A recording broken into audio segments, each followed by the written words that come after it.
রান্নাটা আসলে এক ধরনের আর্ট, আর তাই তো এক একজনের রান্নার স্টাইল এবং ধরন ভিন্ন।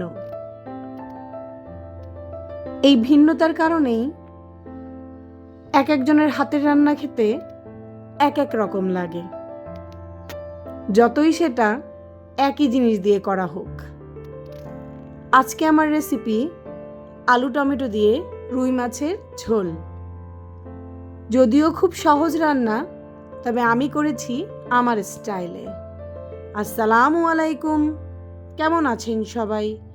আমি এশা, ওয়েলকাম টু স্টোরি অফ এশা। প্রথমে মাছগুলোকে আমি হলুদ মরিচ লবণ দিয়ে ভালো করে মেখে নেব। আলতো হাতে মেখে নিচ্ছি। এরপরে আমি এর মধ্যে যোগ করে দেব 1 টেবিল চামচ সরিষার তেল। সরিষার তেলটা মাখলে মাছের মধ্যে খুব সুন্দর একটা ফ্লেভার অ্যাড হয়। আমার মাখা শেষ, এবার এটা রেখে দেব 15 মিনিটের জন্য। এই ফাঁকে আমি ব্লেন্ডারে একটা গোটা করে কেটে নেওয়া টমেটো আর 3টা কাঁচামরিচ দিয়ে একটা পেস্ট করে নেব।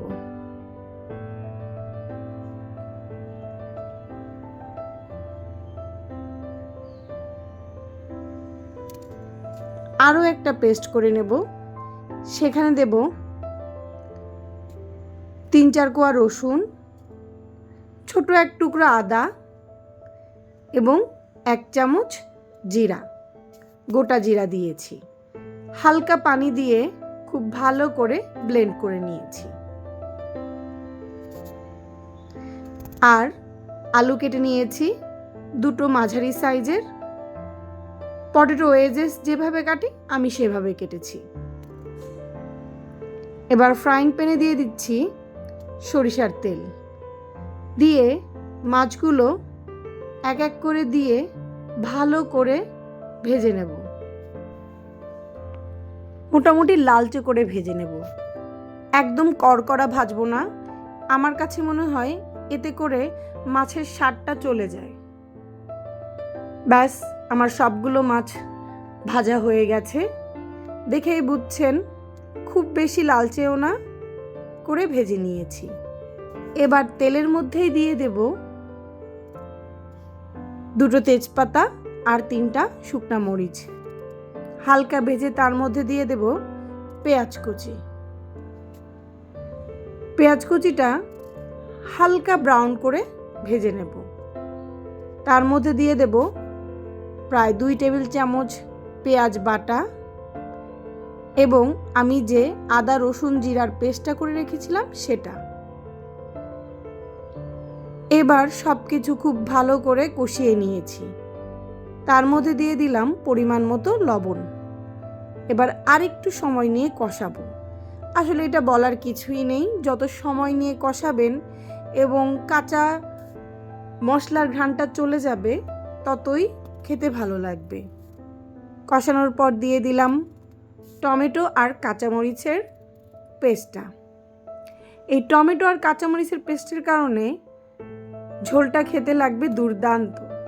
কাঁচামরিচের খুব সুন্দর একটা ফ্লেভার পাওয়া যায়। দিয়ে দিলাম হলুদ গুঁড়া, 1 চা চামচ মরিচ গুঁড়া, 1/2 চা চামচ ধনিয়া গুঁড়া। যেহেতু আমি আগে থেকেই জিরা ব্লেন্ড করে দিয়ে দিয়েছি, তাই এখানে আর জিরা বাটা বা জিরা গুঁড়া অ্যাড করছি না। এবার সময় নিয়ে কষানোর পালা। সুন্দর করে কষিয়ে নেবেন তেল উঠে যাওয়া পর্যন্ত। এরপরে দিয়ে দেব পরিমাণ মতো গরম পানি। যেহেতু আমি একটু ঝোলঝোল রান্না করব, তাই পানিটা একটু বেশি দিয়েছি। এবার এর মধ্যে দিয়ে দেব আলুগুলো। চেষ্টা করবেন গরম পানি দিতে। মাছ বা মাংসে গরম পানি দিলে স্বাদটা খুব ভালো আসে। আমার আলুটা যখন পুরোপুরি সেদ্ধ হয়ে যাবে সেই সময় দিয়ে দেব মাছ ভাজাগুলো, কেননা মাছ ভাজা দিয়ে আমি খুব বেশি সময় রান্না করব না। আর এই পুরো রান্নাটাই আমি চুলার আঁচ হাই রেখে ঢাকনা ছাড়া রান্না করব। এতে করে কি হবে, আলুগুলো নরম হবে কিন্তু ভেঙে যাবে না, এবং মাছগুলো একটা ক্রিস্পিনেস বজায় থাকবে। জোর জালে 5 থেকে 6 মিনিট ফুটিয়ে নিলেই আমার মাছ রান্না হয়ে যাবে। দেখুন কি সুন্দর রং এসেছে, তেলটা উপরে ভেসে উঠেছে। আমি এতটুকু ঝোল রাখবো, তাই এখন আমি দিয়ে দিচ্ছি বেশি করে কেটে রাখা ধনিয়া পাতা। আপনি চাইলে এখানে ভাজা জিরার গুঁড়াও অ্যাড করতে পারেন। আর দিয়ে দিচ্ছি কাঁচামরিচ ফালি করে। ব্যাস, আমার রান্না শেষ। কেউ যদি আরেকটু ভুনা ভুনা খেতে চায়, ঝোলটা আরেকটু টানিয়ে নিলেই হবে। কিন্তু আমার বাসায় এই ঝোলটা সবারই বেশ পছন্দের। হয়ে গেল খুব সহজে কিন্তু ফ্লেভারফুল রুই মাছের আলু টমেটোর ঝোল। একবার বাসায় বানিয়ে বা রান্না করে খেয়ে দেখবেন। নতুন রাঁধুনিরা তো জাস্ট আমার প্রত্যেকটা স্টেপ ফলো করে করবেন, আপনার প্রশংসা করতে বাধ্য হবে সবাই। ওই যে প্রথমেই বললাম, রান্নাটা আসলে এক একজনের কাছে এক এক রকম। কেউ খুব কম মশলায় খেতে পছন্দ করে, আবার কারো কাছে পছন্দ ভুনা ভুনা মাছ। তাই আমার রেসিপি আজকে মাখো মাখো ঝোলে আলু টমেটো দিয়ে রুই মাছের ঝোল। এতক্ষণ সাথে থাকার জন্য ধন্যবাদ।